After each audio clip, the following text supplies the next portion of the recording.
На прошлом году, 2017, пока товарооборот не был очень высокий, это было около 1 миллиона евро. Но в прошлом году, 2018, нам удалось повысить словацкий экспорт из 700 тысяч евро на 2,4 миллиона евро, благодаря более активности некоторых словацких компаний, между ними тоже компания Betamont, которая принимает участие. Они занимаются развитием инфраструктуры в Киргизской республике. А они сегодня будут вам разговаривать. Мы тоже принесли здесь другую компанию, Hirana, которая производит очень высококачественные медицинские аппараты.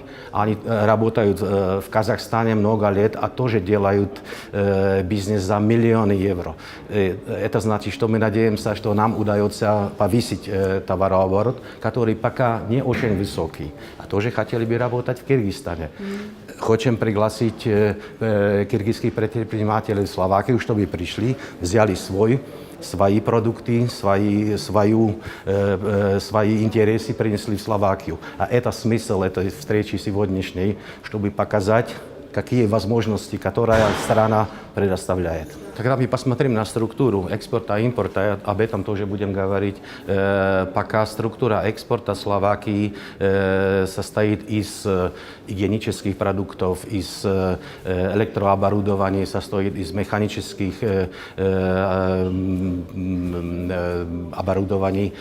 Из киргизской стороны вы к нам экспортируете фрукты, сушеные фрукты, орехи и тоже текстильные продукты и разные. Пока этот объем не был очень высокий. В 2018 экспорт Киргизстана был 243 тысячи евро. Там имеете большие возможности. А из-за этого мы здесь пришли.